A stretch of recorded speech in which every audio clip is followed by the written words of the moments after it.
retrouver pour ce nouveau dossier de Comaguère et nous retrouvons Sidi avec plaisir et je le remercie pour sa présence à ces heures tardives.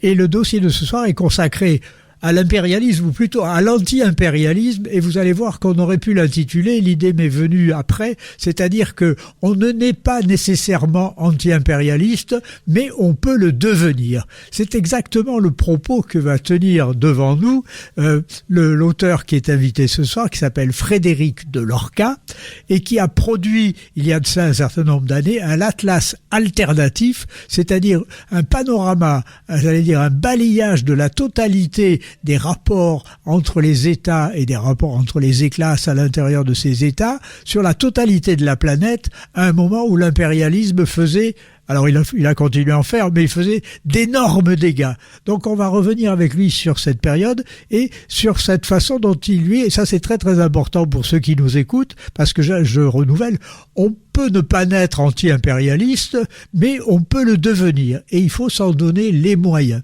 Et c'est ça qui est très intéressant dans son expérience, donc il va nous la raconter par le menu. Et donc on écoute Frédéric de Lorca, auteur, ou plutôt coordinateur, il va expliquer, d'un ouvrage important qui s'appelle l'Atlas alternatif. Merci de nous écouter et n'hésitez pas à poser des questions ou à lui faire poser des questions ou à lui envoyer des questions qu'on lui transmettra, car le travail qu'il a fait est un travail exceptionnel. C'est une aventure dans laquelle il s'est lancé très très seul. Il a réuni énormément de contributeurs et il a produit un ouvrage qui mériterait d'être reproduit à nouveau avec d'autres contributeurs, d'autres plumes, etc. dans une actualité où l'impérialisme fait encore beaucoup de dégâts. Voilà. Merci de votre attention et on écoute donc Frédéric de Lorca. Bonjour, je me trouve en présence de Frédéric de Lorca qui a rendu une visite à Marseille. Venons le remercier. Je profite de sa présence dans notre bonne ville pour le faire parler d'un passé qui est un peu lointain mais qui est en même temps très riche d'enseignements, en particulier pour tous nos auditeurs un peu plus jeunes.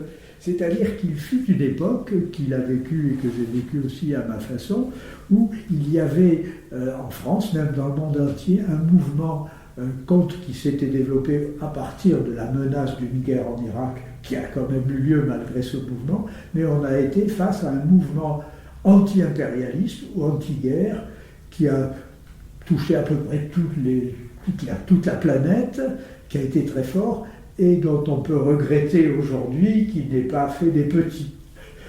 Puisque c'est quand même la situation, l'impérialisme est encore là, il a encore des méfaits, et donc c'est intéressant de parler avec Frédéric de Lorca de ce qui est son opus maximus, comme on dirait, je le taquine, mais qui est donc un ouvrage que j'ai sous les yeux, qui a été publié en 2006, qui s'appelle l'Atlas alternatif, et qui a été publié par un éditeur qu'on classe à gauche sans que je rentre dans les détails, qui s'appelle Le Temps des Cerises. Donc c'est par ça qu'on va commencer, c'est-à-dire que Frédéric de Lorca nous explique pourquoi il avait décidé de faire ce travail-là, dans quel cadre, dans quelle ambiance politique générale, géopolitique générale à laquelle je faisais allusion tout de suite, là, pour arriver à faire un balayage de la situation mondiale qui ne soit pas celui des puissances installées et des pouvoirs en place. C'est une autre lecture de gauche, pour faire simple, encore que le concept soit difficile à manipuler, mais enfin, disons ça pour faire simple, il nous expliquera plus précisément comment il a travaillé et quelle lecture on pouvait avoir de l'état du monde dans les années entre 2000 et 2003-2004, qui ont donné donc cette lecture sous la forme d'un atlas alternatif, donc qui est un gros livre de presque 400 pages, si je ne me trompe, qui couvre la totalité du monde, ce qui est assez rare. Alors, on savait à l'époque, il y avait des publications, genre je crois que la Découverte en faisait il y avait un état du monde tous les ans, etc., qui permettaient de se tenir au courant, mais qui n'étaient pas dans le même esprit, et puis il y avait pas la synthèse que faisait ce travail.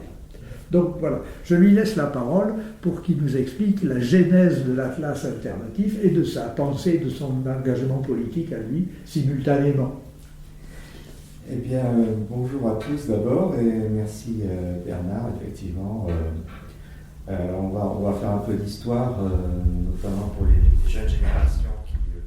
Alors, on sait que chaque génération rentre rentre dans la réalité historique de son époque par un événement marquant. Hein, je crois que ce qui a beaucoup marqué les gens qui ont contribué à la classe alternative,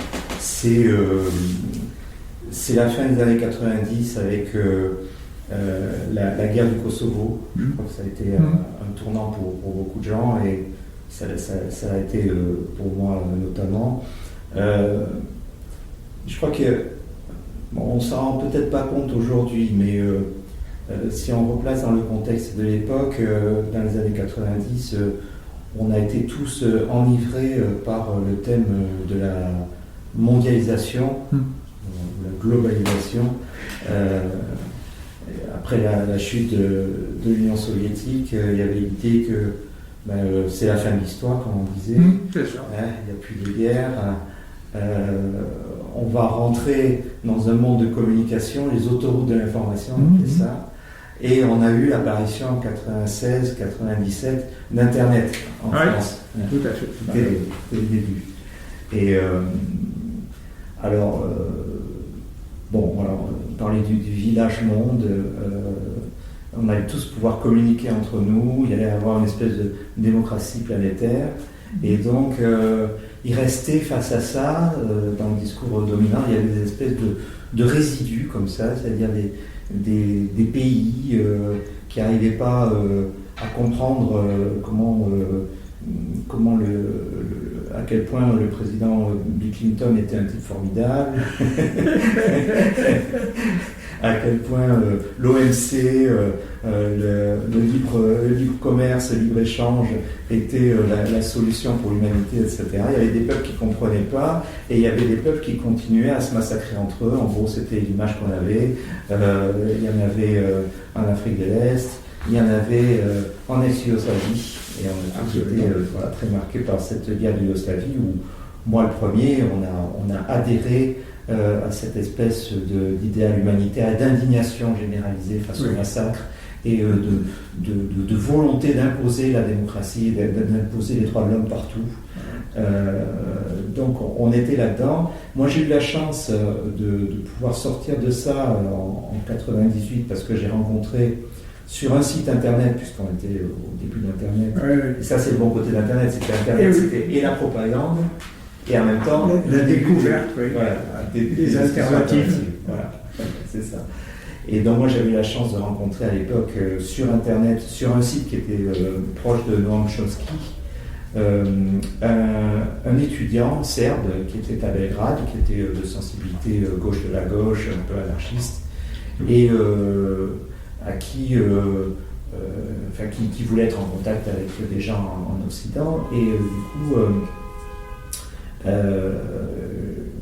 je m'étais permis de lui dire, c'était en juin 98, de répondre à son annonce en disant tu as du mérite d'être anarchiste en Serbie sous la dictature de Milosevic, ça doit être horrible. Et oui.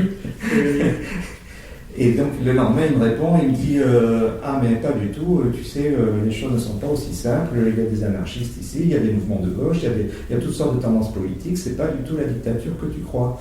Et moi qui étais fraîchement sorti des grandes écoles parisiennes, avec l'arrogance qu'il a avec, l'arrogance qu'on retrouvait aussi chez nos journalistes, j'ai voulu lui donner des leçons. Je lui ai dit, mais non, mais pas du tout, tu te rends pas compte, c'est une dictature chez toi, et puis vous avez commis des horreurs en Bosnie, et puis maintenant vous en commettez au Kosovo. Et mais comme il était proche de Chomsky et très, très, bon, il était interprète en plus, donc il lisait beaucoup de trucs en anglais, donc il était très ouvert à tout ce que disait la gauche américaine, etc. à cette époque-là, parce qu'il y avait une gauche anti-impérialiste. Tout à fait, tout à fait. Qui était dans ce courant de ZNet. Oui, tout à fait. Tout à fait. De ZNet. Et du coup, il m'a envoyé énormément de textes que j'ai étudiés avec beaucoup d'attention sur la guerre de Bosnie, sur ce qu'on nous avait fait croire à tort sur cette guerre, et encore plus sur ce qui se passait au Kosovo. Et du coup,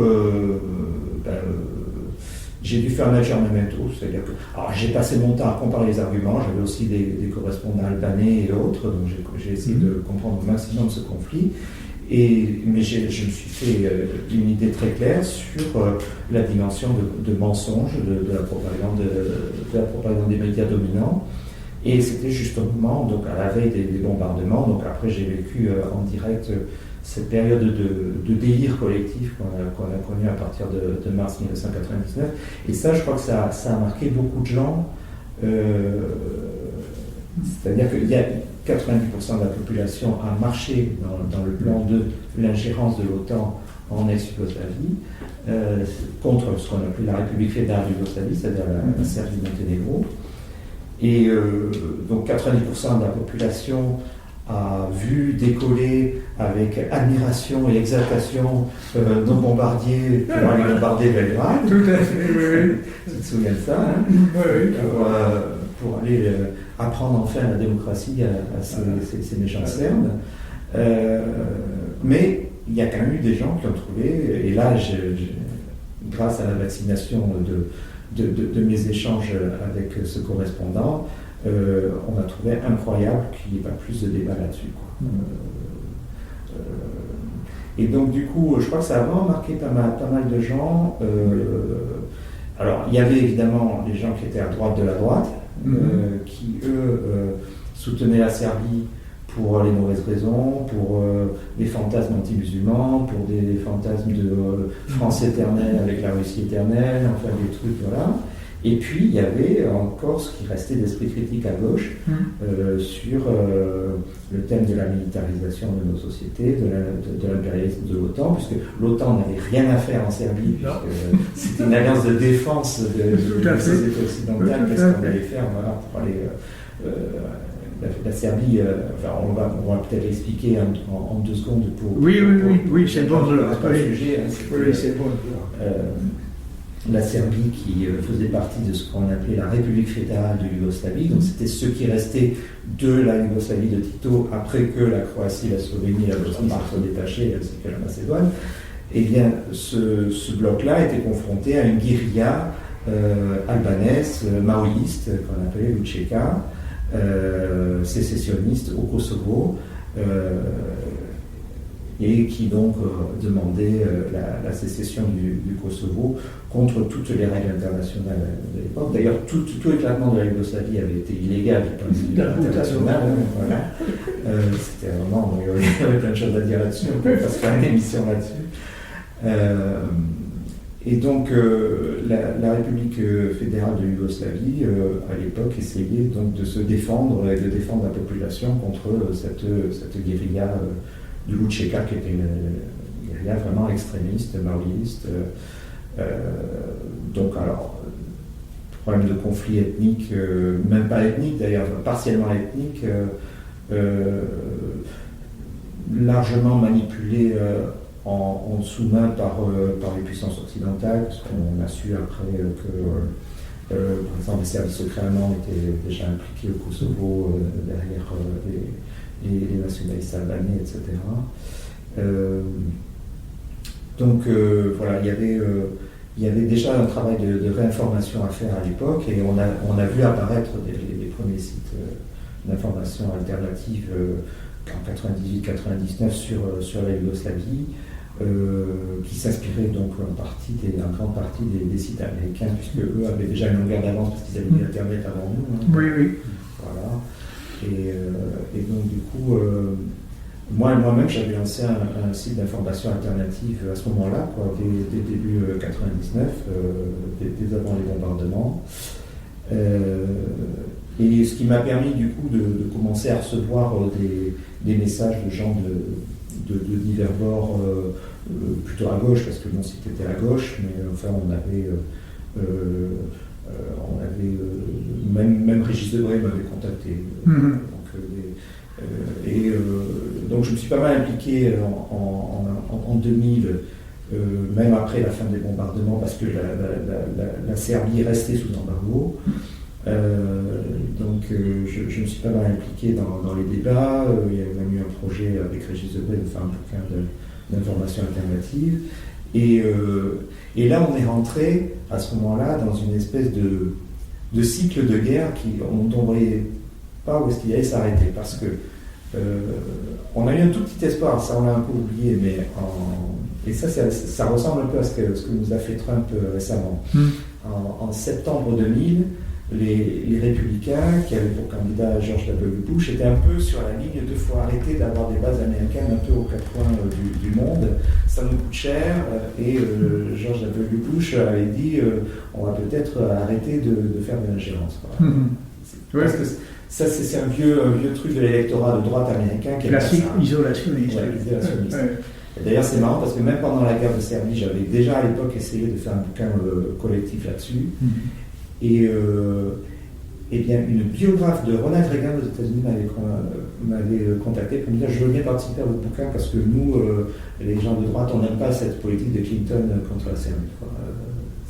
L'isolationnisme, ça avait du sens quand même. Déjà à l'époque, ça me coûte cher, on n'a rien à y faire, etc. Le truc. Et donc il y a eu un petit espoir à ce moment-là, puis j'arrive en septembre. C'est le truc. Et là, faut se rappeler à la fois, comme on dit, l'hubris, quoi, la démesure. Total. L'OTAN qui voulait, qui était une organisation de défense de l'Europe occidentale, qui s'était présenté en donneur de leçons en Serbie, maintenant aller pratiquement jusqu'à l'Afghanistan. Il était question qu'on aille donc se débarrasser du terrorisme en Afghanistan. On ne voyait pas où ça pouvait s'arrêter. On était en train d'entrer dans une logique de guerre, tu t'en souviens, complètement démesurée, sans limite. Et là, voilà, il y a eu une espèce d'inquiétude dans ceux qui n'ont plus voulu être complices de ça. Et donc moi, j'ai commencé à ce moment-là à réunir des gens. Alors, moi, au début, je voyais bien que l'enjeu de l'information était considérable, parce que tu vois, on avait toutes les chaînes de télé qui disaient la même chose, tous les grands journaux. En plus, on avait le début du matraquage de l'information en continu, parce qu'il y avait l'apparition de France Info, tu vois. Avec donc ce conditionnement des esprits, le pouvoir de l'image, Régis Debray avait sorti un bouquin là-dessus, il disait la vidéosphère remplace la graphosphère, c'est-à-dire qu'on ne peut plus l'écrit, on était sur l'image, et donc l'image avec les affects, que des affects, on a vu ça en Yougoslavie sur la question des massacres, et on nous balançait des affects sur Ben Laden, on nous balançait après des affects sur Saddam Hussein, tu vois, on n'en sortait pas. Et donc aussi la nécessité de revenir de l'information écrite, en utilisant éventuellement Internet pour ça, mais aussi avec une base d'un bouquin. Moi je m'étais dit, il faut qu'on ait un truc où les gens puissent avoir un outil où ils puissent lire, réfléchir à tête. Et alors, il y avait les médias dominants, comme tu dis, ou peut-être la découverte, je ne me souviens plus, mais les médias dominants faisaient des trucs, bilan de l'année. Oui, ça existe. Voilà. Mais la CIA avait un truc d'information. oui, ils avaient leur rapport annuel. Oui. Et alors moi, je m'étais dit, bon, puisqu'il commençait à y avoir des sites en langue anglaise, mais aussi en français, parce que les Belges, on y reviendra, étaient très dynamiques là-dessus. On peut synthétiser un truc qui fasse de la contre-information sur l'ensemble du globe. Puisque les dominants ont une stratégie hégémonique sur l'ensemble du globe, on va contrer. Tu vois. Et donc, tu te souviens aussi, c'est l'époque où on commence à parler d'intermondialisme. Tout à fait. Tout à fait. Parce qu'on commençait à voir qu'il y avait, je crois, la Chine est rentrée dans l'OMC en 1997. Tout à fait. Ça.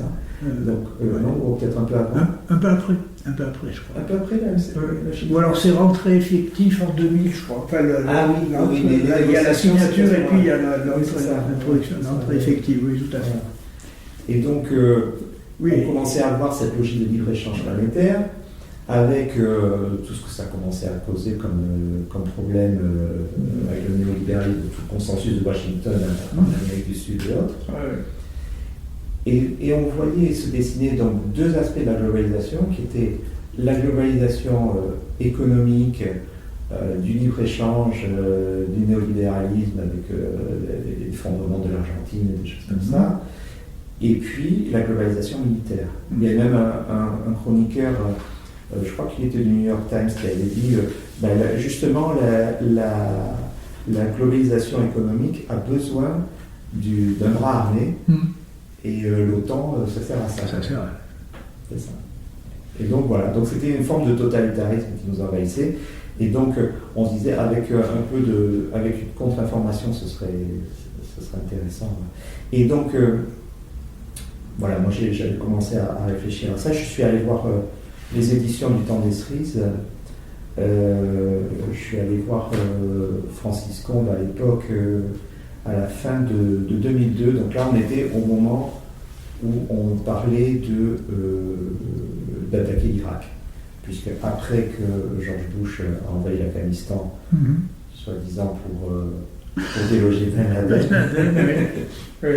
voilà, et le punir d'avoir attaqué les jumelles du 11 septembre 2001, on a eu le mythe, la légende des armes de destruction massive de Saddam Hussein. Et à l'automne 2002, ça aussi c'est pas toujours connu parce qu'on fait toujours l'histoire après, mais c'était pas du tout évident que Jacques Chirac allait s'opposer à ça. Non. Pas évident.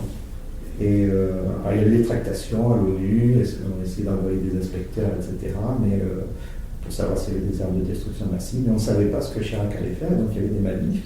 Et à l'issue d'une de ces manifs, je suis allé voir donc, le patron du Temps des Cerises pour lui dire qu'il faut qu'on fasse un bouquin. Il y a un vrai enjeu. Voilà. Et donc là, j'avais 32 ans à l'époque, et Francis Combes m'a dit ouais, tu as envie de faire ça tout seul, mais pour avoir plus de crédit, il vaut mieux que ce soit un collectif. Quoi. Il m'a dit, bon, ici on a quelques auteurs qui ont travaillé sur certains pays, et on peut envisager de faire quelque chose. Le problème, c'est que moi je voulais couvrir tout le globe, et en fait, chaque culture a son prisme, et il y avait des auteurs anglo-saxons qui avaient traité les anciennes colonies anglaises, mais en France, on était surtout fort sur nos propres anciennes colonies, en fait. Et sur l'Europe aussi, bien sûr. Alors l'idée, c'était de montrer l'impérialisme occidental, les méfaits qu'il cause et les résistances qui peuvent exister. À la fois sur le plan économique et sur le plan militaire.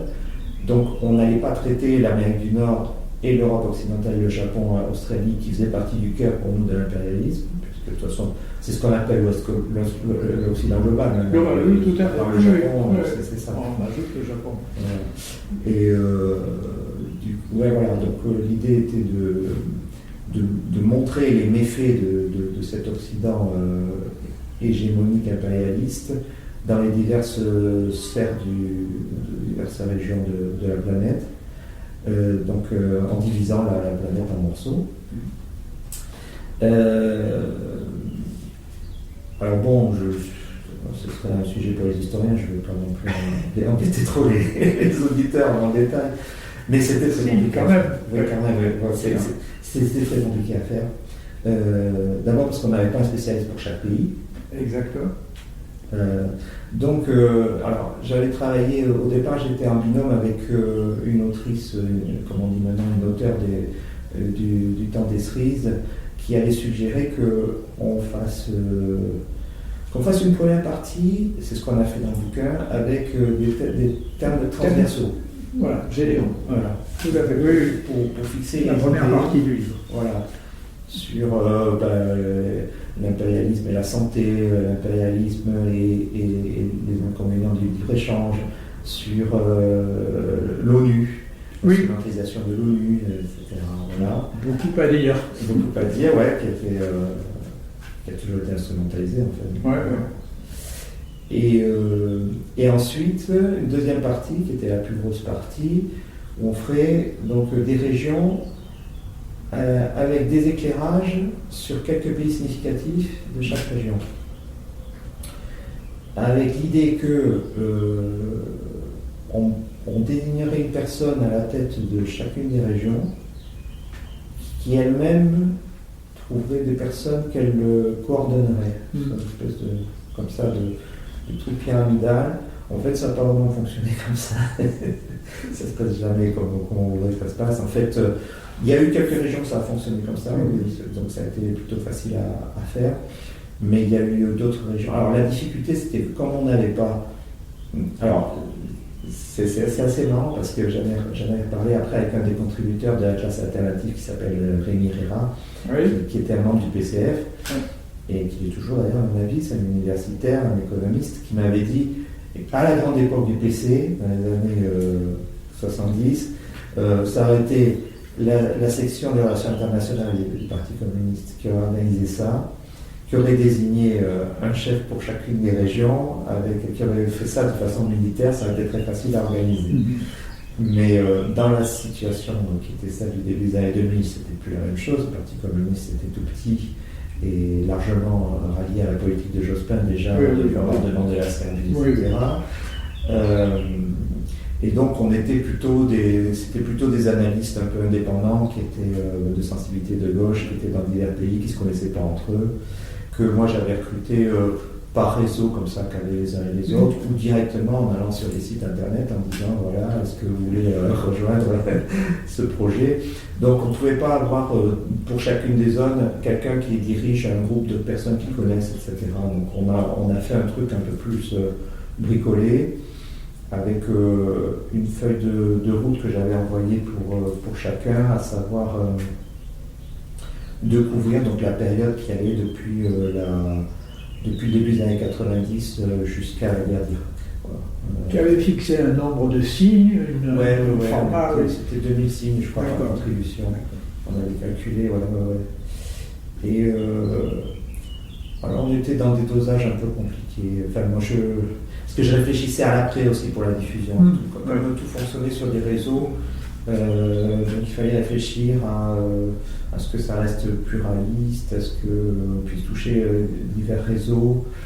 Et il y avait des réseaux qu'il fallait éviter aussi. Oui. Je me souviens, un des contributeurs de la classe était un universitaire qui avait des réseaux, mais dans des milieux assez disparates. Ça allait du monde diplomatique jusqu'au réseau de Thierry Messon, qui à l'époque n'était pas encore très marqué. Il était encore parti radical de gauche. Oui, voilà. Après, oui. Il y aurait tout un débat à mener sur le personnage. Parce que moi, j'ai suivi ses évolutions aussi en Syrie, et ça a été assez étrange aussi, le mouvement syrien de Thierry Messon. Ouais. Enfin, c'est pas le sujet, mais effectivement. Voilà. Mais ça, c'est assez typique, tu vois, c'est-à-dire que parfois, alors, je suis très content de ne pas avoir recruté Thierry Messon, tu vois. Oui, mais je comprends. Tu vois. Voilà, parce qu'après, en même temps, pour l'image d'un bouquin aussi, on ne sait pas, certaines personnes, dans quel réseau elles se trouvent, quelle image ça va donner au bouquin, etc. C'est pas évident. Et on avait ciblé un peu le réseau du monde diplomatique, on avait notamment 1100 personnes qui étaient contributeurs du monde diplo, et qui a fait la contribution sur l'Albanie, parce qu'il a eu un passé illustre dans l'Albanie communiste. Et il avait fait aussi le chapitre sur l'ONU. Mais on n'a jamais pu avoir un article dans le Monde Diplo parce que ça tient à très peu de choses. Ouais, ça tient à peu de choses parce qu'en 2006 ou 2007, le Monde Diplo a fait son propre atlas. Il l'a sorti au même moment que nous. Et ça n'avait rien à voir, c'était pas du tout le même concept. Le Monde Diplo, ils avaient fait un atlas qui était plus proche de la notion classique d'atlas, en fait, avec surtout des cartes sur la cartographie, les ressources, des trucs comme ça, de la géographie, moins historique que nous. Et donc en gros, ils nous ont dit, nous on fait la pub de notre atlas, c'est pas du monde. Voilà. Je ne sais pas si c'est bien vendu le leur. On ne le cite pas souvent. Non, mais en fait, c'était un truc très fin, c'était un truc qui faisait juste une trentaine de pages, avec quelques cartes pour expliquer des trucs un peu basiques, Et non, je crois que ça n'a pas trop marqué l'histoire du mouvement intermondialiste ou de la gauche résistante. Donc voilà, en tout cas, moi j'avais un peu ces stratégies de diffusion en tête. Alors, c'était à la fois compliqué parce qu'il y avait parce que d'abord je ne connaissais pas tout le monde, il y avait des gens que je connaissais directement, d'autres de façon très indirecte. Il y a des gens qui se sont engagés et qui finalement n'ont pas produit d'articles. Donc il a fallu les remplacer. Oui. Il y a eu il y a eu toutes sortes de choses. Après, il y a les querelles d'ego aussi qui existent aussi. Il y a des rumeurs à certains moments, on dit ah non, mais c'est abandonné, etc. Bon, voilà. Ça a été, du coup, on a mis presque 4 ans pour le sortir. Oui. Entre le travail donc, de recrutement des gens, de remplacement de ceux qui n'étaient plus dans le coup, d'élaboration des cartes, de traduction des textes, parce qu'on avait des textes en anglais, en espagnol et en français. Ouais. Donc on avait... il y a tellement de choses à dire en fait. On avait... en fait, je crois que j'ai misé principalement sur 3 grands réseaux. Il y avait d'abord le réseau qu'appelait le Temps des Cerises, qui nous a apporté quelques universitaires qui étaient encore pour la plupart membres du Parti communiste, notamment ceux qui ont traité l'Asie centrale, le Maghreb. Alors l'Asie centrale, c'était les fils de Torres, hein, déjà. Ouais, c'est ça. Ouais. Qui sont restés des références académiques sur l'Asie centrale, encore aujourd'hui. Ouais, oui. Oui, non, c'était Bourgeot sur le Maghreb, c'était des profs d'université qui avaient une bonne notoriété. Donc on a eu Rémi Herrera pour le Venezuela et Cuba. Donc ça c'était... Alors il y avait aussi, on comptait beaucoup là-dessus sur Samir Amin. Oui. Voilà, qui était un économiste marxiste très prestigieux, qui avait été conseiller de Nasser en Égypte. Et qui était auteur au Temps des Cerises. Il a écrit un bouquin notamment en faveur d'une 4e internationale, très brillant, qui nous avait fait donc la partie sur le Proche-Orient. On avait envisagé de le prendre comme préfacier, et puis finalement il n'a pas voulu, il avait juste été limité au chapitre Proche-Orient, et après on a eu Jean Bricmont comme préfacier.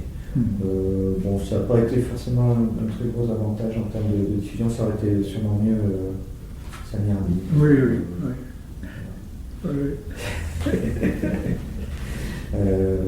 Mais bon, à l'époque, Bricmont s'était pas mal engagé aussi sur la Yougoslavie. Sur la Yougoslavie, oui, lui et Diana. Voilà, lui et Diana Johnson qui nous avait écrit l'article sur la Serbie. La nef des fous.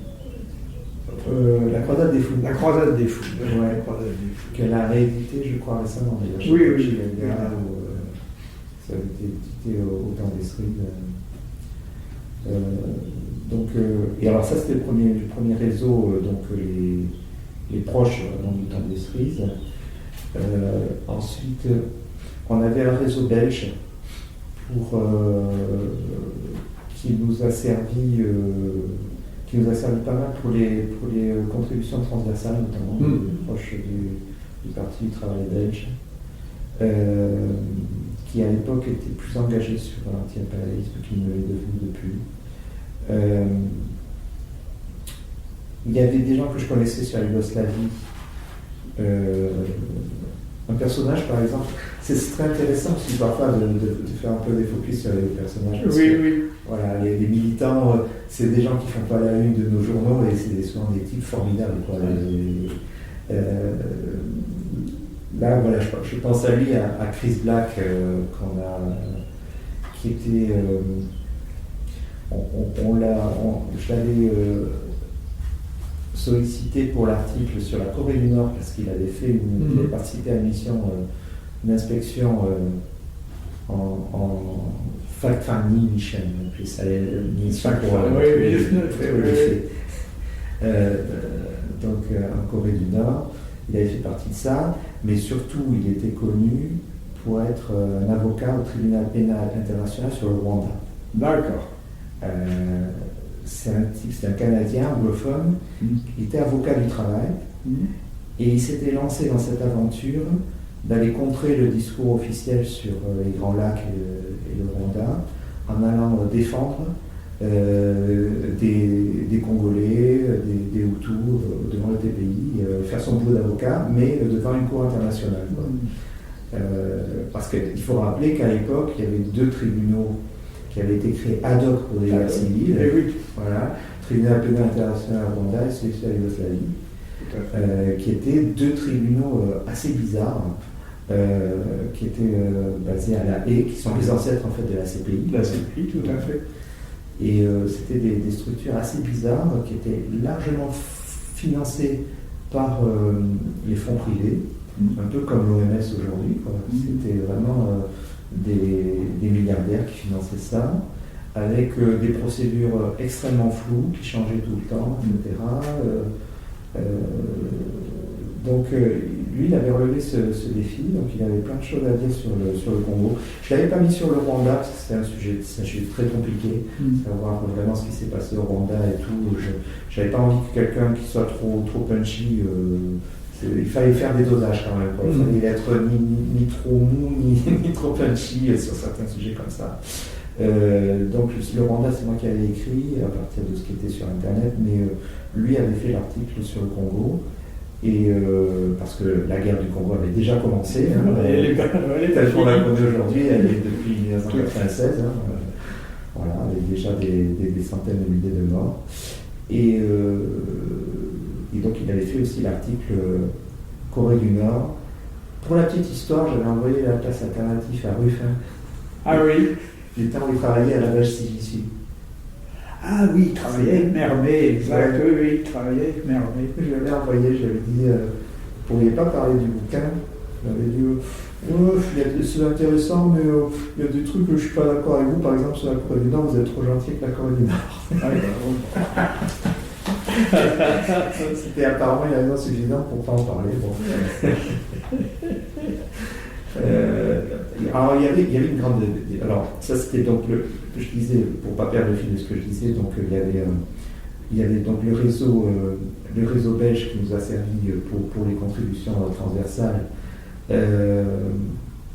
et qui m'a servi aussi indirectement pour l'Amérique latine parce que il y avait le père François Outard. Eh oui, bien sûr. Oui, entendu parler. Oui, bien sûr, oui, je l'ai même croisé, oui. Ouais. Je l'ai même croisé. C'est un jésuite, je crois. Oui, c'est un jésuite. C'est un jésuite qui est proche du mouvement de théologie de la libération. Tout à fait. Très influent à Bruxelles. Très influent. Et ah oui, c'était une figure dans le militantisme bruxellois, oui. Tout à fait. Plus que ça, même. Et en Afrique aussi. Oui. Moi, je l'avais connu déjà en 2000 parce que sur la Yougoslavie, au moment où la République fédérale de Yougoslavie était sous embargo, on avait lancé un militant communiste qui s'appelait Vladimir Kalier, qui d'ailleurs vient de sortir un bouquin sur l'Ukraine, je fais une petite parenthèse. Ah oui. Vladimir Kalier, un militant communiste belge, avait lancé l'appel de Bruxelles. Et Outard fait partie des premiers signataires, et comme j'avais pas mal œuvré à la diffusion de l'appel ici en France, j'avais même recueilli la signature de Bourdieu à l'époque. D'accord. Donc, Brugman aussi était parmi les signataires, et donc Outard nous avait branché sur les universitaires latino-américaines qui ont contribué sur l'Amérique latine. Voilà. Et donc ça c'était la deuxième piste. Après on avait des pistes un peu dans la mouvance Chomsky ou dans la mouvance gauche américaine. Parlanti, des gens comme ça. Oui, alors Parlanti, oui. J'avais connu Kraeber, je ne sais pas si tu te souviens, c'était un universitaire anarchiste qui est mort prématurément, il y a 40 et quelques années. Et sa femme était une spécialiste du Népal, Laura Nive. Et donc elle a fait l'article Népal. C'est une des 2 femmes, j'ai un peu honte, mais il n'y a que 2 femmes parmi les contributeurs. elle et Diana Johnston. Voilà, on n'a pas pu trouver beaucoup de femmes. Sur la géopolitique, c'était pas évident. Et donc Laura Nive nous avait branché sur des gens. Alors là aussi, il y a eu des déconvenus. Celui qui devait écrire sur l'Inde, par exemple, il nous avait promis un papier, il n'a pas fait. Et du coup, on s'est rabattu sur un autre qui est un jeune chercheur qui maintenant est assez connu dans les mouvements altermondialistes, qui s'appelle Vijay Prashad. Prashad, oui, tout à fait. Voilà. Et donc après, ça a été aussi des recherches comme ça sur Internet. Alors, c'était une époque un peu bénie sur le plan d'Internet parce que les gens se faisaient confiance. On pouvait écrire à quelqu'un qui venait d'écrire un article et il acceptait de contribuer à un bouquin sans le connaître. Ça, c'était génial. Il y a pas mal de gens que j'ai jamais rencontrés et qui m'ont envoyé la papier. Voilà. Et ça, je suis pas sûr que ce serait possible aujourd'hui. Franchement, avec la méfiance qu'il y a à l'égard de... donc... oui, oui. Opération sous faux drapeau, sous fausse identité, tout est possible. Oui, tout est possible, oui, tout à fait. Le fait d'être balancé sur les réseaux sociaux, après, etc., dès qu'on répond quelque chose à quelqu'un... Du coup, ouais. Mais à l'époque, voilà, on s'écrivait spontanément. Bon, après, ça a eu. Alors, surtout que, en plus, c'était vraiment des actes militants, quoi. C'est du dévouement. Personne n'a gagné un centime. Oui, j'imagine, bien sûr. Le seul truc, ça a été un peu dur d'ailleurs pour moi, c'est que j'avais promis à chacun de leur envoyer 2 exemplaires du bouquin et j'ai su après que ça n'aurait jamais parvenu. Donc je ne sais pas où ça a bugué au niveau de l'éditeur ou quoi. Voilà, j'ai jamais pu savoir. Ouais. Mais du coup, ça a un peu contribué à affaiblir le réseau, du coup, le fait que les gens ne reçoivent même plus les bouquins. Mais ça aussi, c'est aussi révélateur des conditions difficiles dans lesquelles on était. C'était des petits éditeurs qui étaient toujours un peu au four et au moulin, il y avait des ratages un peu de tous les côtés. Voilà, c'était du bricolage, mais bon, on était finalement assez contents au final, puisque on avait pu comme ça fournir un outil. Alors, c'est... Bon, le bouquin maintenant est encore en vente. Enfin, je crois plus qu'il soit imprimé, mais il est en vente d'occasion. Il se trouve, oui. Ouais, il se trouve. J'ai vu, il est même pas cher, il est à 9-10 euros. Ah oui. Donc après, les contributions, sont un peu. On n'a pas toujours les mêmes approches au niveau des contributions. Il y en a qui sont très géographiques, d'autres qui sont plus historiques. J'avais demandé qu'on se concentre plutôt sur les 10 dernières années qui font remonter à plus longtemps. Mais bon, je pense que l'un dans l'autre, ça fait quand même un bon outil d'information pour que chacun se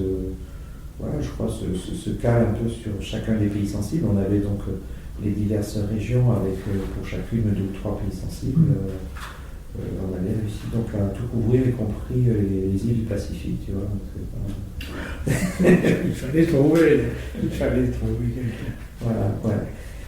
Donc après, on a essayé de diffuser en profitant notamment du fait qu'il y avait des forums alternatifs. Voilà. Tu vois, l'altermondialisme, on a un peu surfé sur cette vague qui était quand même... Dans lesquels il y a eu la presse. Parce que c'était après Porto Alegre, c'était après Seattle. Oui. C'était ceux d'après. C'est ça, il y avait des sous-ensembles régionaux. Il y avait eu par exemple un forum à Nairobi. Oui. Et alors on avait un contributeur tanzanien qui était un ingénieur agronome là-bas en Tanzanie, qui nous avait raconté un peu tous les méfaits du néolibéralisme en Tanzanie dans son article de la classe alternative. Et du coup, il nous avait branché sur le forum de Nairobi, et je ne sais plus si c'est lui ou si c'est un autre contributeur de la classe qui était allé. Mais ce qui s'était passé, c'est que, comme là-bas les gens n'avaient pas d'argent, quoi. Donc on avait photocopié, on diffusait. Alors j'ai jamais su si c'était la version complète qui avait été diffusée ou pas. Mais comme ça circulait. Voilà.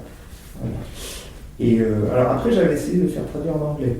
Ouais. Parce qu'on avait on avait des contributeurs, on avait pas mal de contributeurs anglo-saxons qui pouvaient aussi le diffuser. Ouais. Alors, comme j'étais parti en Transnistrie en 2007 avec un Américain qui habitait à Paris, donc il avait accepté de me traduire. Il m'avait fait un peu payer, mais enfin, j'avais financé personnellement, mais on ne m'avait pas pris trop cher. Donc du coup, il l'avait traduit. J'avais essayé de le proposer à un éditeur, à 2 éditeurs à Londres, Ouais. donc Plutôt Presse qui était assez connu à l'époque. Oui. Tu connais, ouais. Et mais ça ne les a pas trop emballés parce que ça ressemblait trop français, quoi. Et voilà. Et oui. Il y a des clivages comme ça, là, le mouvement de résistance. C'est 2 impérialismes de formes différentes. Oui. Voilà, qui se reflètent même dans les structures de résistance. Ouais, mais ça m'étonne pas. Et alors, par contre, j'avais rencontré un Indien, un businessman indien qui m'avait dit ça peut intéresser en Inde, mais seulement certains chapitres. C'est-à-dire que le chapitre 1, le chapitre Chine, ça peut l'intéresser. Alors j'avais dit, bon, le couper en petits morceaux comme ça, puis il voulait en faire plusieurs tomes, comme ça c'était. Bon, j'ai dit ça risquait de dénaturer un peu. Donc en fait, ce que j'ai fait simplement, mais ça je l'indique à nos auditeurs parce que à la limite ils le trouveront plus facilement en anglais, le bouquin est édité en anglais chez l'éditeur en ligne lulu.com. lulu.com. Voilà. Bon, ça va. Donc il est trouvable. Il est très joliment, il est cartonné, il y a très bel ouvrage. Voilà, tu vois, on a pu y mettre toutes les cartes et tout, donc tout est transposé, tout est traduit. Voilà. Bon, et diffusion alors, la diffusion classique, libraire et tout, ça s'est bien passé? Oui, ça a été diffusé. Alors le temps des cerises n'est pas dans les rayonnages, hein, il fallait commander quoi. Commander, mais ça s'est bien vendu. Moi j'ai jamais eu les chiffres, je ne peux pas demander les chiffres, mais l'éditeur m'avait dit que ça se vendait bien, je crois. Alors au début on avait été très ambitieux, on s'était dit si ça fonctionne vraiment bien, on pourra après adosser une structure d'information alternative à ça. Bon, tout ce que j'ai réussi à faire, il n'y avait quand même pas une surface éditoriale de l'éditeur pour en vendre des dizaines de milliers quand même. Quoi. Donc je pense qu'on a dû en vendre quelques milliers. Du coup, mais j'ai quand même pu faire un blog sur Overblog qui actualisait, en reprenant le plan des régions qu'on avait dans le livre, qui est actualisé au fur et à mesure. Je l'ai tenu jusqu'en 2013. D'accord. Voilà. Mais il existe encore, d'ailleurs on peut se poser la question de l'utilité peut-être de le relancer, je ne sais pas, il y avait 500 abonnés. Ah oui. Quand même. Vu qu'on faisait quand même de l'information assez pointue, c'est déjà pas mal, quoi, 500 abonnés. Voilà, je crois qu'on avait essayé de faire une chaîne YouTube aussi, mais il y a quelques vidéos. Je crois que j'avais donné une interview, c'était marrant, j'avais donné une interview sur Radio France Internationale. Ah, pourquoi pas? Parce qu'à l'époque, le rédacteur en chef de Radio France Internationale était Richard Labévière. Je sais pas si tu as... Ah oui, je situe tout à fait le personnage. Oui. Ah oui. Et alors, de façon très... Il était déjà un peu en bisbille avec la direction à l'époque. Oui. Pas surprenant. Parce qu'il avait des contacts au Liban et en Syrie. Il avait fait une interview de Bachar el-Assad qui lui avait été ouvertement reproché. Et donc, comme il était, je crois, sur ces dernières semaines, il m'avait donné la parole, il m'avait dit viens parler de la place alternative. Voilà. Mais sinon, on n'a pas eu une énorme couverture médiatique, puisqu'en plus on avait raté le coche avec mon diplôme, ce qui était quand même dommage. Donc il n'y avait même pas eu une présentation, rien du tout. Non, on n'a rien eu du monde diplôme. C'est toujours l'esprit un peu de chapelle hein, dans les milieux résistants. Ouais, c'est vrai. Par exemple, voilà, on peut tout révéler, hein. Mais il y a prescription maintenant, ça fait, bien sûr, 25 ans. Mais dans le monde diplomatique, la Yougoslavie était sous la coupe d'une prof de Dauphine qui s'appelait Catherine Samari. Ah oui, bien sûr. Bon, voilà. Belle-sœur de Krivine. De Krivine, oui. Et Diana Johnston, qui avait au départ contribué au monde diplomatique dans les années 90, avait été un peu évincée par Catherine Samari.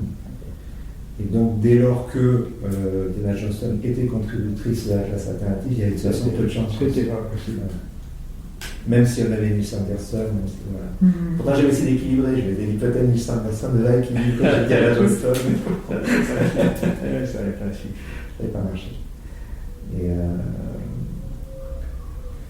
Et ça fonctionne encore comme ça maintenant. Oui, je le crains. Oui, je le crains. Voilà. Là, il n'y a pas longtemps, il y a un journaliste belge qui s'appelle Klapichinen qui a sorti un bouquin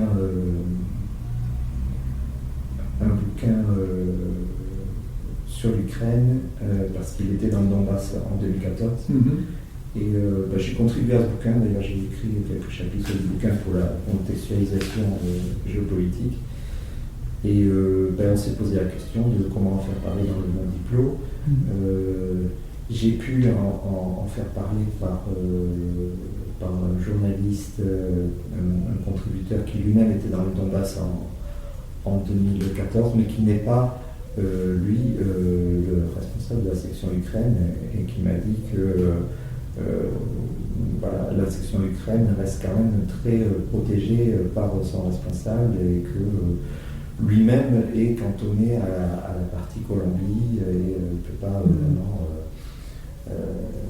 sur tout ce qui est ex-URSS, il ne peut pas faire passer certains messages. Il y aurait des messages d'ailleurs plus ouvertement anti-impérialistes que ce que fait passer le monde diplomatique, mais il ne peut pas faire passer de... Alors que lui-même, ce journaliste qui est d'origine colombienne, a vécu en Biélorussie, il y aurait des choses très intéressantes à dire sur la Biélorussie. Et oui. Mais voilà, le monde diplomatique reste une espèce d'ensemble de féodalité comme ça. Et il faut négocier avec les uns et les autres pour pouvoir faire passer des papiers, c'est pas facile du tout. Voilà. Et oui, que ce soit Serge Halimi ou la suite, c'est pareil. Ouais, c'est ça. C'est ça. Donc, voilà, avec quand même... puis c'est vrai qu'on avait une approche très anti-impérialiste, très sur la réalité des rapports de force, sur... on n'était pas seulement dans les bons sentiments, quoi. On cherchait vraiment à faire de l'analyse, de savoir qui a agressé qui, quel est le plan global recherché, etc. On avait vu pendant la guerre de Yougoslavie, il y avait beaucoup de gens qui n'osaient pas vraiment s'opposer au bombardement de l'OTAN, en disant oui, mais puisque Milosevic n'est pas un grand démocrate, etc., nous on est dans le nid. Oui, le fameux épisode du Nini. Voilà, ni Clinton, ni Milosevic. Ni Bush, ni Saddam. Voilà, ça on a vu tout le temps. Voilà. Du coup, on ne faisait plus rien. On n'analyse rien, et on ne fait plus rien. On cherche à montrer sa pureté, à montrer que nous avons une supériorité morale. Moi, je suis pas pour tout ça. Et ça, c'était pas du tout notre sensibilité. Nous, c'est vraiment de l'analyse in concreto, de savoir qui menace qui est le plus dangereux, etc. Oui, voilà. Et c'était un discours qui passait mal auprès du monde diplo. Même par c'est tellement plus facile après d'aller dans les dîners en ville, de dire moi j'ai été propre. Oui, c'est ça. Oui, bien sûr. Bien sûr. Oui. Et c'est pareil au niveau des appareils politiques. Le PCF fait très attention à ce que, pendant la guerre de Yougoslavie, il a tout fait pour qu'il n'y ait pas de manifestation, en gros. Oui. Ouais. Et puis alors, pendant la guerre d'Irak, c'était faire la guerre, faire la chasse au portrait de Saddam Hussein. Il ne fallait pas qu'il y ait un portrait de Saddam Hussein dans les manifs, il ne fallait pas qu'il y ait des gens qui aient des voiles, il ne fallait pas, etc. Alors, on pouvait juste sortir des drapeaux arc-en-ciel, des trucs. Oui, c'est ça. Oui, c'était très mode. Oui, c'est bien, c'était. Voilà, c'est pareil, il fallait montrer sa pureté morale tout le temps. Et le PC, après, du coup, c'était mis à la remorque du PC irakien, avait soutenu le PC irakien, qui était une formation en exil, qui était en fait très très liée aux renseignements occidentaux. D'ailleurs, ils avaient siégé au gouvernement irakien sous occupation américaine. Ah oui. Pour te dire à quel point c'était un parti révolutionnaire. Et oui, il y a ça aussi, tout d'un coup, on voit apparaître des PC dans des pays où il n'y en avait pas, et tout d'un coup. Alors le titre suffit quelquefois. Oui. Et il y avait quand même une forte tendance dans la gauche, comme ça, à faire de la morale un peu abstraite, à ne pas vouloir trop se mouiller. Et même pendant la guerre d'Irak, on parle du monde diplôme, mais moi je relisais la guerre un peu. Les discussions qu'on avait par email à ce sujet, il y avait, je crois que en février 2003, ils avaient sorti un numéro qui s'appelait l'Empire contre l'Irak, dans lequel tu avais tout le vocabulaire quand même, où ils mettaient un point d'honneur pour montrer qu'ils étaient contre la folie de Saddam Hussein. Ah oui, donc ils contribuaient. Ah oui, contre la folie. La folie de Saddam Hussein. Alors ce vocabulaire, la folie de Milosevic, la folie de Saddam Hussein, maintenant avec la folie de Poutine, on le sort en permanence. Donc, surtout ne rien analyser, ne rien comprendre des intérêts de chacun des pays, etc. Il faut toujours penser qu'il y a un psychopathe qui dirige un pays qu'on doit attaquer, contre lequel il faut se protéger. Donc tu vois, ça, moi je suis content qu'on puisse en parler sur Radio Galère aujourd'hui, parce que il y a beaucoup de jeunes gens qui découvrent un peu depuis quelques années cette espèce de lavage de cerveau, et qui a l'impression que ce matraquage, cette espèce de cette façon de répéter des mots d'ordre comme ça pour nous hypnotiser avec des mots d'ordre, ils ont l'impression que c'est récent, mais c'est pas si récent que ça. Tu vois. Il s'y ajoute à ça le fait que les quotidiens de référence, comme on dit, sont tombés totalement dans ce panneau. Ouais, tout à fait. Pour qui a des vagues. J'ai encore des souvenirs d'étudiants de la guerre d'Algérie où quand Beuve-Méry écrivait quelque chose, ça pesait quelque chose dans le débat politique. Ça a totalement disparu. Ouais, totalement disparu. Non, mais le monde est devenu une officine de propagande comme les autres, une officine de com qui utilise un vocabulaire même de propagande. Plus avec cette analyse un peu fine et diplomatique qu'il y avait autrefois, c'est sûr. Moi j'avais commencé à m'abonner au Monde quand j'avais 14 ans. À l'époque, il y avait une vraie analyse des intérêts économiques, politiques des pays. On ne commençait pas par nous expliquer que machin est un méchant dictateur. Ah non, pas du tout. Ça c'est totalement perdu. Ouais. Et ça, c'est vrai qu'il y avait déjà eu un tournant à l'époque de Combani, à l'époque de la guerre de Oui. C'est déjà une catastrophe. Puis après, Louis Plenel, etc. Ah oui. Nous sommes tous américains. Oui, c'est ça, oui. C'est ça, Colombani. Oui. Non, mais voilà, le bombardement médiatique du 11 septembre, c'était effrayant. Ah, oui, parce que ça n'avait jamais atteint cette ampleur mondiale en un petit peu de temps. C'est un cas d'école. Mais c'est vrai que là, il y a beaucoup de... Si, ça avait commencé avec le 11 septembre, parce que là, il y a eu le bombardement médiatique aussi, puis la suite, c'était l'enchaînement normal, parce que ça aille sur l'Irak. Oui, c'est ça, oui. Non, mais le 11 septembre, ça a été vraiment un matraquage hallucinant, quoi. Je pense que les jeunes gens ne se rendent pas compte. Moi, je suis originaire d'un village dans le sud-ouest. Les vieilles dames avaient peur que Ben Laden pose des bombes dans leur supermarché. Oui, c'était ça, oui, tout à fait. À force de recevoir ça tous les jours sur TF1, c'est incroyable, quoi. Et du coup, on légitimait une répression tous azimuts, quoi. On pouvait vraiment se faire fouiller à n'importe quel moment, il n'y avait aucun respect de... Donc voilà, Je pense que ça a été le moteur de notre résistance, effectivement, à la fois cet unanimisme qu'il y a eu sur la Yougoslavie, puis sur le 11 septembre. On se disait il faut absolument qu'on ne peut pas être complice de ça, quoi. C'est pas possible. Mais en même temps, c'est vrai que c'était plus facile parce que il y avait plus de confiance dans les échanges sur Internet, parce qu'il y avait moins de flicage. Il y avait de la répression judiciaire déjà, mais dans une moindre mesure qu'aujourd'hui, parce qu'il n'y avait pas les réseaux sociaux, il n'y avait pas tout ce système de délation permanente avec des gens payés sur fonds publics pour faire de la délation, Conspiracy Watch et compagnie. Ah oui, tout à fait. Ah oui, une vraie chasse. Oui, c'est ça. Alors il y avait déjà, c'est marrant parce que tous les schémas étaient déjà présents, c'est-à-dire les accusations de complotisme, ça se disait pas tout à fait comme ça, mais c'était déjà un peu ça. Les accusations de collusion entre extrême gauche et extrême droite, ça existait. Parce que les fameux rouges-bruns. Voilà. Oui, tout à fait. Ouais. Il y avait un écrivain qui s'appelait Denings, qui était très fort dans cette dénonciation-là.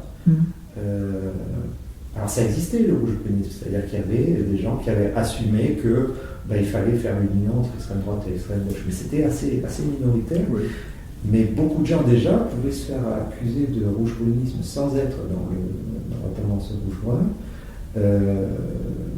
simplement parce qu'ils n'avaient pas voulu rentrer dans cette logique justement de dire le fou Milosevic, le fou Saddam Hussein, etc. On dit mais c'est parce que vous êtes complices des dictateurs, donc vous êtes extrême droite, etc. C'était tout un marché comme ça l'accusation. Et ce qui du coup nous a aussi, comme je te disais, de Thierry Messant, qui à l'époque n'était pas encore catégorisé via l'extrême droite, mais il y avait eu d'autres personnes aussi, donc il avait fallu qu'on rejette les propositions d'articles parce qu'elles commençaient à être à fréquenter. Il y avait ce qu'on appelait, Terra Johnson appelait ça la guilt by association, c'est-à-dire il suffisait quand vous avez vu quelque part à une tribune avec quelqu'un pour qu'il y ait déjà des délations, regarde, attention, il est associé là, etc.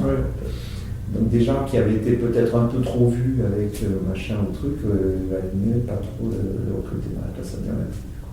Mais ça, c'était déjà un schéma qui était en place. Le schéma des persécutions judiciaires, c'était encore très minoritaire, beaucoup moins répandu qu'aujourd'hui, mais ça existait déjà. Il y avait eu en 98 ou 99 une revue anglaise ou américaine qui s'appelait Living Marxism. Oui. Tu te souviens de ça? Oui. Qui a été coulé par une action judiciaire. Parce qu'ils avaient dit que tel camp en Bosnie n'était pas un camp d'extermination. Parce qu'il y avait des accusations, comme quoi les Serbes faisaient des camps d'extermination. Tout à fait. C'est ça. Ce serait marrant d'ailleurs de raconter, enfin, ce serait intéressant de raconter comment l'accusation avait été montée. Parce que c'était une officielle aux États-Unis qui avait lancé ça. En tout cas, Living Marxism avait dit non, tel camp, c'est pas possible que ce soit un camp d'extermination. Et il y avait une association de victimes, sortie d'où, financée par qui, on ne sait pas, qui avait lancé toute une action judiciaire là-dessus en disant non, mais les photos qu'ils avaient prises n'étaient pas de ce camp-là, etc. Et puis vous nous offensez en tant que victimes, etc. Et ils ont été coulés financièrement.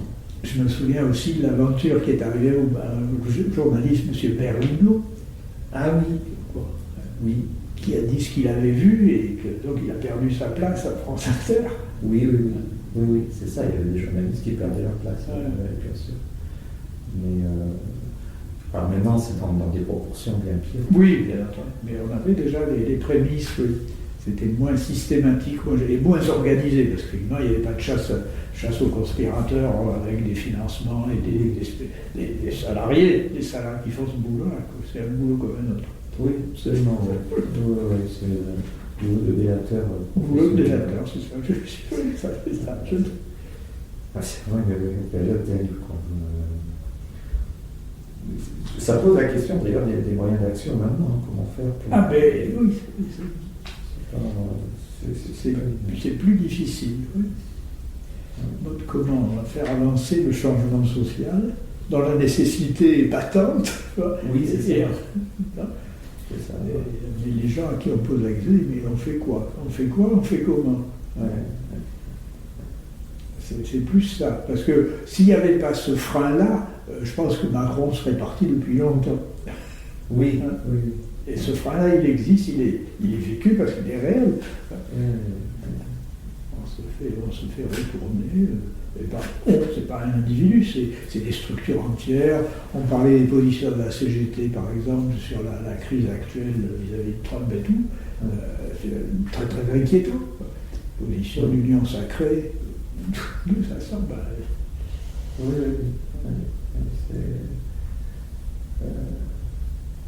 Alors c'est vrai que l'Union européenne aussi a fait beaucoup de mal pour. Oh oui. Ce point de vue-là. Alors tu disais au départ, effectivement, les choses ont changé aussi au niveau international maintenant parce qu'il y a un rééquilibrage, quoi. Exactement. C'est vrai qu'on va vers un monde plus multipolaire. Encore que, il faut, à mon avis, moi je reste assez prudent là-dessus, parce que il y a tellement de paramètres qui rentrent en ligne de compte, notamment le paramètre de la technologie. Oui. Parce que beaucoup de choses peuvent se jouer sur les nouvelles technologies sur lesquelles les Américains sont encore très en pointe, quoi, les biotechnologies. Enfin, on voit là, avec Elon Musk, etc. Bon, les Chinois ne sont pas en reste non plus, heureusement. Il y a un rééquilibrage. Voilà, mais qui va remporter cette bataille, ça on ne sait pas encore, quoi. Est-ce que ça va rester équilibré? Mais il est clair qu'elle est en cours et que les deux protagonistes sont conscients de la bataille. Oui, c'est ça. C'est clair. C'est ça. Tout ce qui est biotechnologie, tout ce qui est informatique, tout ce qui est intelligence artificielle, avec d'énormes enjeux. Il y a la question qui reste aussi, il me semble, de l'interdépendance de toutes ces puissances entre elles, quoi. Parce que elles s'affrontent sur le plan géopolitique, mais elles sont aussi interdépendantes. Très. Beaucoup plus que. Ouais. Ben, ça ne peut pas se régler avec des coûts de droits de douane, quoi. C'est pas du tout à l'échelle. C'est pas du tout à l'échelle. Bien sûr. Mais c'est assez frappant. Moi, j'ai été frappé de voir que en 2021, juste avant la guerre d'Ukraine, la Russie avait collaboré avec le Forum économique mondial sur des scénarios de cyberattaque. Ça montrait qu'il y avait quand même encore, pourtant il y avait déjà des tensions entre l'Ouest et la Russie, et il y avait quand même une forte collaboration sur des sujets très sensibles entre Poutine et le Forum économique mondial. D'ailleurs, Klaus Schwab a dit que Poutine était un de ses young leaders. Et on a vu récemment que dès que Trump a commencé à parler d'assouplir sa relation avec la Russie, il y avait commencé à y avoir des voix en Russie qui étaient très favorables à ça, quoi. Voilà.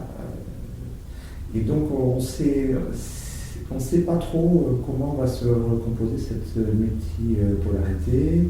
On ne sait pas trop si l'avantage qu'ont les Occidentaux va évoluer à être réduit par les concurrents asiatiques ou pas, quoi. On est vraiment dans une période d'incertitude là-dessus, je trouve. Voilà. Donc, nous, en tout cas, je pense qu'on a un devoir en tant que citoyen de ne pas rentrer dans ces logiques impériales, quoi. Que ce soit.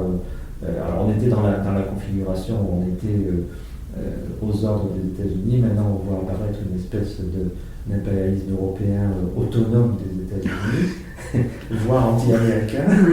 Qui est très trompeur à mon sens. Je pense qu'il y a un partage des tâches qui est au contraire bien conçu, mais c'est possible, c'est possible.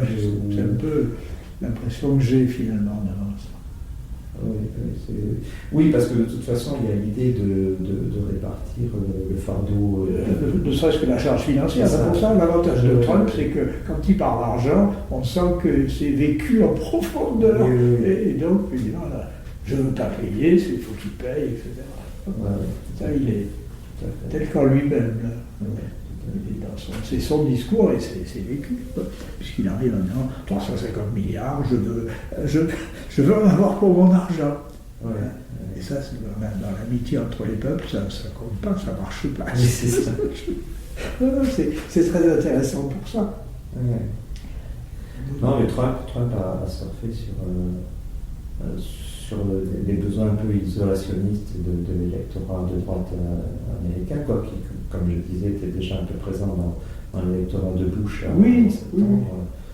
Et du coup, bon, mais c'est très ambigu, hein, c'est très ambigu ce qu'il veut faire, quoi. On n'arrive pas à très bien comprendre parce que c'est un homme de spectacle, donc il joue un peu. Il prêche le faux pour avoir le vrai, etc. C'est un peu, ça fait partie de ces techniques de négociation un peu compliquées à décrypter.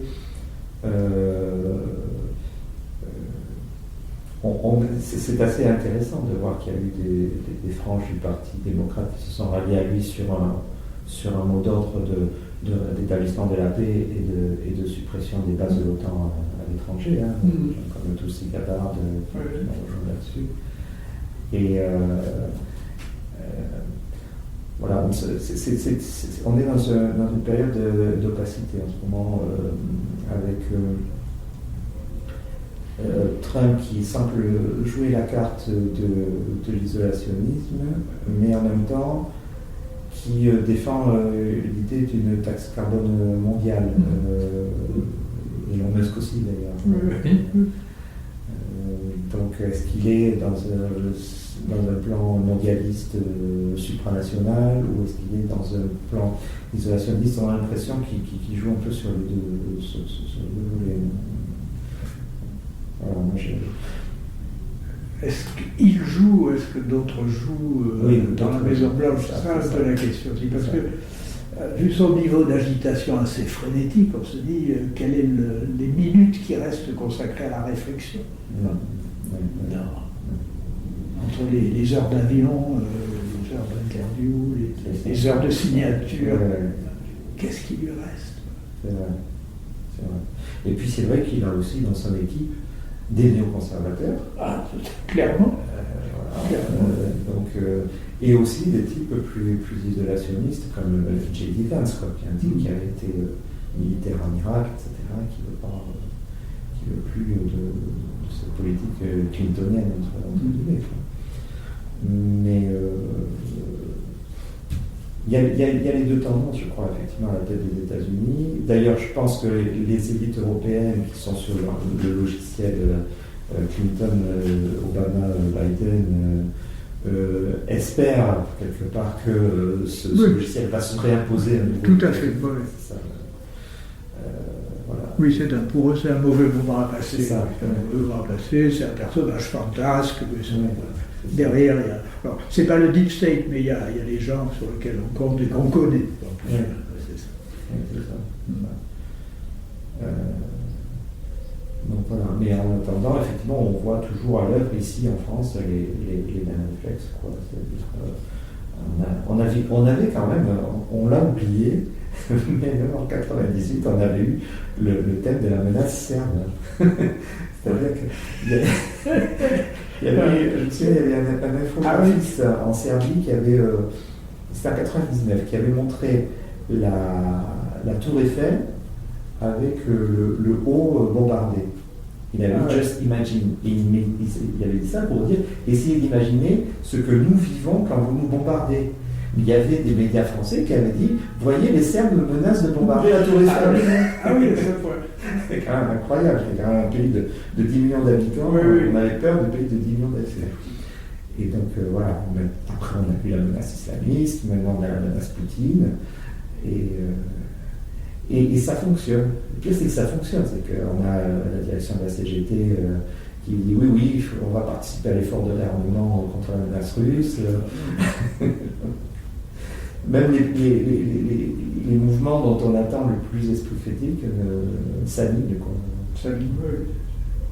C'est-à-dire qu'on sent qu'effectivement, tout leur entourage, c'est pas que des individus qui sont à la tête de ces organismes, c'est tout leur entourage, tout leur état-major, qui a été baigné, qui a été lavé, comme tu sais, et qui donc est incapable de produire autre chose. Et comme dans ces cas-là, ils ont plutôt tendance à se replier sur eux-mêmes pour garder l'identité de la boutique.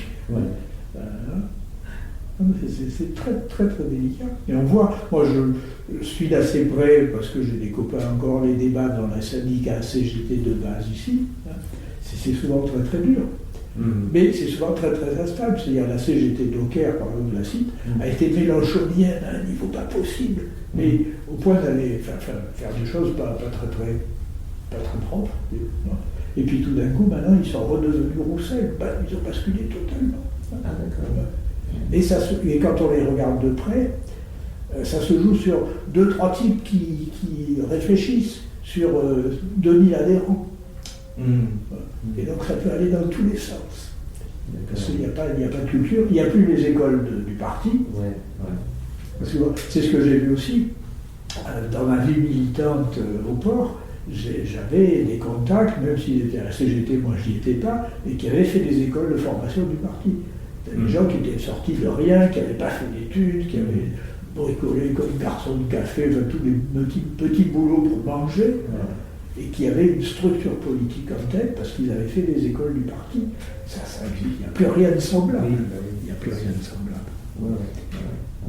Et on voyait des gens transformés. Moi, j'en connais quelques-uns, c'était pas du tout le même homme avant et après. Avant, c'était quelqu'un de manipulable qui suivait tout ce qu'on disait, et puis après c'était quelqu'un qui réfléchissait, qui avait des méthodes d'analyse. D'où l'importance de l'éducation populaire. Mais c'est absolument central. C'est absolument central. Et pour ça, moi, le travail que je fais pour la radio, là, je le fais vraiment dans cet esprit-là. Lancer des choses, c'est quelquefois des bouteilles à la mer. Mais après, il y a un retour. Il va y avoir un correspondant qui va écrire et qui va dire oui, refaites un truc là-dessus, ça nous a plu. Le problème, c'est que c'est vrai qu'en France, on est très hexagonaux dans notre façon de penser. On connaît très peu ce qui se passe à l'étranger. Moi, j'avais essayé entre 2009 et 2012, j'avais été au cabinet d'un maire de gauche de la région parisienne. J'étais chargé des relations internationales, donc j'avais voulu m'appuyer un petit peu sur la municipalité pour qu'on crée une association d'éducation populaire, c'était dans banlieue parisienne. Mais ça n'intéressait pas du tout les élus, les membres des partis politiques, le PC, etc. C'était pas la tasse de thé, quoi, la relation internationale. Et c'est vrai qu'on le retrouve partout, quoi. Il y a peu d'intérêt pour ça. Alors je me suis posé une question, je te la pose, puisque tu me fournis l'occasion de dire. Je me suis demandé si les lois de décentralisation, dans la mesure où elles avaient amené toute une couche de la petite bourgeoisie ou moyenne bourgeoisie à faire de la politique au niveau quotidien, que ce soit dans les régions, les départements, toutes les structures intercommunales et tout, et qu'au fond, ils sont noyés là-dedans, et donc on leur parle d'un problème international, c'est trop pour eux. Oui, c'est... Malheureusement, oui, c'est vrai. Moi, je pensais souvent, dans les années 1900, il y avait le socialisme municipal, on pourrait faire de l'anti-impérialisme municipal, mais non, c'est vrai que les gens sont enlisés dans les revendications du quotidien, effectivement.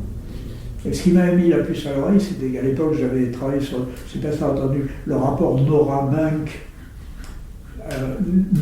Simon Nora, on ne sait plus, il y a Alain Munk qui est peut-être lui-même, avait fait un rapport en disant ces couches de la petite bourgeoisie, pour pas qu'elles basculent dans le corps populaire, il faut les distraire avec quelque chose.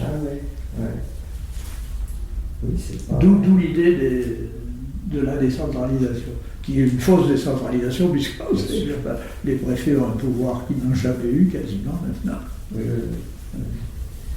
Mais un pouvoir d'influence, c'est un pouvoir qui ne s'exerce pas de la façon classique du préfet, mais en fait, on fait très attention. Et puis le préfet tape sur la table, mais il ne le dit pas à la radio, quoi.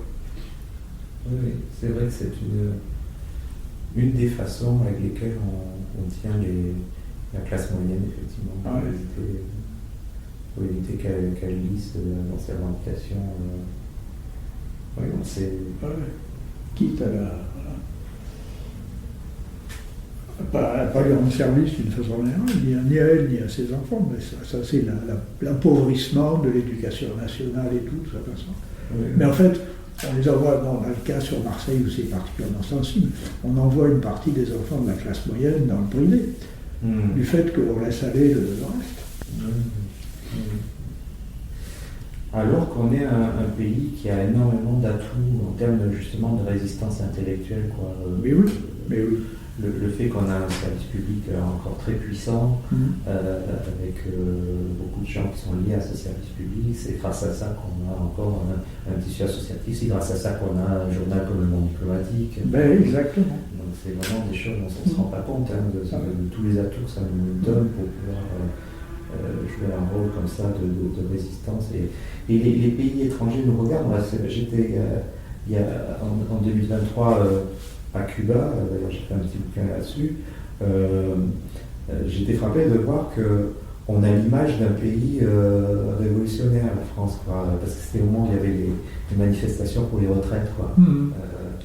Et oui. Ils nous disaient, en France, vous êtes tous dans la rue, c'est formidable. C'est 6 mois de mobilisation massive. Ouais. Et c'est vrai que si on mettait un peu de cette énergie qu'on peut avoir... le référendum de 2005, absolument. On a été capable de dire non. Ouais. Donc on a vraiment des ressorts de résistance, et c'est pour ça que c'est important qu'on ne les néglige pas et qu'on les tourne aussi dans un sens aussi au service de l'analyse des rapports de force internationaux. Tout à fait. Et puis là, on n'est pas... Enfin, il faut qu'on s'extrait du discours, c'est l'Europe ou rien. Oui. Là, la France a quelque chose à apporter qui est son histoire. Tout à fait. Ouais. Mais là, je pense peut-être justement que le mouvement de militarisation actuelle, l'augmentation des dépenses militaires, vont finir par... Ça devrait faire réfléchir. C'est ça. Ça, on sent un peu. Alors, c'est beaucoup plus fort en Italie, par exemple. Ça démarre en Espagne aussi, c'est intéressant. Et on est un peu en retard. Mais on a les bases y sont, je veux dire, il faut que ça se mette en place. Oui, c'est ça. Parce on va le voir demain, je pense, ça sera sensible dans les manifestations de demain. Oui. Parce qu'évidemment, les gens commencent à voir que les augmentations des budgets militaires, ça va être au détriment des budgets sociaux. Oui, et puis c'est même clairement annoncé, donc on voit bien. Et puis nos jeunes vont être de plus en plus sollicités dans cette mobilisation, quoi, dans ces journées de défense, etc. Brainwashing anti-russe, etc. Donc il y aura sûrement, on peut espérer qu'il y aura des réactions, même si pour eux c'est de plus en plus difficile aussi. Ils sont très conditionnés. Je vois malheureusement le système. Moi j'ai un fils qui est ado, je vois que le système éducatif les encourage pas trop à avoir de l'esprit critique, malheureusement. Il est au lycée encore. Oui, il est au lycée, oui. Voilà, donc voilà, après c'est à réfléchir, qu'est-ce qui peut être fait, qu'est-ce qu'on peut... Maintenant, le support principal, c'est les vidéos, apparemment. Beaucoup de gens qui investissent là-dessus. Ce qui a des inconvénients, parce que il y a des longueurs, les gens passent beaucoup de temps à écouter des propos qui ne sont pas toujours très structurés. Oui, parce que c'est techniquement assez facile de faire des vidéos. Oui, c'est ça. Le temps de préparation peut être faible, oui. Exactement. Donc les gens ont un peu une écoute passive face à ça, ils regardent ça comme on regarde la télé, c'est pas très structurant, quoi, en termes non, tout à fait. D'où l'attachement que je garde donc à l'expression radio et puis à l'expression écrite, puisque En général, je double ce que j'écris à la radio, pas tout le temps, mais presque sur tous les sujets, dans des papiers, tu vois. Ouais. Parce que mettre en place, ou quelquefois j'écris avant, puis ça sera le sujet d'une émission après, tu vois. Alors, j'ai fait une émission récemment qui s'appelle La colonisation de la France, en expliquant que la France en fait est une colonie américaine et que les structures très organisées depuis longue date sont faites pour que les élites françaises soient pro-américaines et qu'elles n'ont pratiquement pas le choix. Et en fait, à partir de quand je fais un document comme ça écrit, après ça me sert un peu de guide pour les émissions qui viennent, et puis je trouve toujours des événements qui disent, ben oui, effectivement, c'est une confirmation de. Donc c'est les rapports entre l'écrit et l'oral que j'entretiens comme ça. Oui, c'est important, je pense. C'est important de ne pas perdre l'écrit. Oui, c'est très important. Alors il y a un aspect, moi, ça me frappait déjà en 2000 et ça me frappe encore aujourd'hui, c'est le morcellement des résistances, le fait que les gens ne se connaissent pas entre eux, quoi. Parce que les gens ont leurs habitudes. Puis alors je pense qu'avec les réseaux sociaux c'est encore pire parce que comme les algorithmes proposent aux gens, ou avec les vidéos c'est pareil, les algorithmes proposent aux gens des articles de la mouvance qu'ils ont déjà consultés, voilà, exactement. Toujours en boucle dans le même cercle. Tout à fait, tu sors pas. Et du coup, ouais, moi je trouve que je suis toujours surpris, quoi. Tu vois, on parlait tout à l'heure de ce groupe qui s'appelle Initiative Citoyenneté Défense qui est à Grenoble, qui est aussi un truc de résistance comme ça, de anti-impérialiste, anti-guerre. Ils ne connaissent pas Comaguerre, je leur en ai parlé, ils ne connaissent pas Comaguerre et Comaguerre ne les connaît pas. Non, ne les connaît pas. Et je constate souvent ce genre de phénomènes à Paris aussi, des cercles de résistance qui sont assez voisins les uns des autres. Ou alors ils se connaissent par une personne, mais ils ne savent pas que c'est rattaché à telle autre personne. Oui, c'est possible. Il y a un morcellement en fait, qui est un peu compliqué à remédier, quoi. Mais ça aussi c'est, je pense, un sujet de réflexion. Et ça c'est une vieille histoire parce que déjà quand je militais sur la Yougoslavie, Michel Colomb avait essayé de faire un portail des résistances en 2000, il avait essayé d'organiser ça, puis il avait laissé tomber, mine de rien, parce que c'est pas si facile à faire non plus, quoi. Il y a aussi des rivalités, des trucs. Non, et là, sa dernière formule, c'est de faire des petites séquences très très courtes, presque quotidiennes. Michel Colomb fait ça maintenant. Ouais. Et en fait, il n'a pas tort, parce qu'il prend un événement de la veille et puis il le resitue dans un ensemble. Et il dit réfléchissez, voilà ce que je vous mets sur la table. Parce que ça, c'est c'est pas mal ça. Ouais. C'est que la jeunesse présente beaucoup avec des shorts, ils appellent des espèces de vidéos. Il y a ça. Qui balancent sur TikTok et tout. Et ben oui. Il y a une accélération aussi de la façon de penser qui fait qu'il ne faut pas non plus les mobiliser trop longtemps en termes de concentration. Non, puis c'est tellement facile de couper. Ouais. Ou bien de regarder son téléphone pendant les cours. Oui, c'est ça. Il y a ça aussi. Et c'est pas qu'au collège, c'est à la fac aussi. J'ai des copains qui me disent à la fac, pendant un cours, ils sont en train de faire autre chose. Ouais. Non, c'est sûr qu'il faut intégrer aussi ce nouveau fonctionnement, quoi, qui est pas, on est sur plusieurs générations à devoir collaborer. Et oui, c'est pas facile. Que chacun a eu ses habitudes. Génération du livre, la première génération de l'Internet, la génération des réseaux sociaux maintenant. Il y en a qui se découragent. Justement, je parlais avec Pierre Pichina, le journaliste qui était dans le Donbass, qui a été en Syrie aussi. Et lui, il est prof d'histoire par ailleurs en Belgique, mais il est assez désabusé sur les étudiants, quoi, sur leur capacité de concentration et tout. Oui. Et du coup, il cible plus la génération des plus 40 ans que des moins 40 ans. C'est un peu dommage en même temps. Et oui, bien sûr. Oui, plus de 40 ans, ça veut dire une position matérielle à peu près assurée, des enfants, des choses comme ça, oui, plus stable. Oui, plus posé pour lire. Mais il faut arriver, je pense, à tenir une mobilisation des diverses générations tant que possible, quoi. On pourrait conclure là-dessus, mobiliser les jeunes générations aussi. Bien que nous ne soyons pas de la même, mais c'est une bonne conclusion. Et puis, je pense que ce premier échange sera poursuivi par d'autres, parce qu'on a des objectifs très très communs d'éducation populaire, d'éviter de céder au lavage de cerveau, qui est très très bien organisé. Merci mille fois, Frédéric. Merci. À très bientôt. Au revoir. Voilà, vous voyez, c'était donc un échange très très libre avec de la nostalgie de certaines périodes et puis en même temps une approche de la réalité telle qu'elle est, c'est-à-dire nous sommes dans une période où l'impérialisme est encore très très actif et très très dangereux. J'en veux pour preuve ce qui se passe par exemple en Palestine, qui est l'exemple le plus épouvantable de l'impérialisme laissé à lui-même. Je finance, je bombarde, je tue, personne ne m'empêche de le faire. Ça, c'est l'impérialisme dans sa forme la plus brute.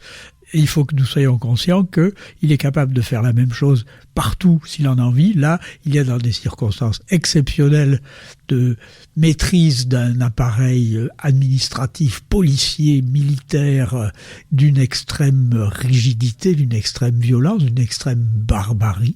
J'ose le terme, et donc il faut bien que nous sachions que la lutte anti-impérialiste aujourd'hui, c'est aussi prendre la mesure de ce phénomène-là.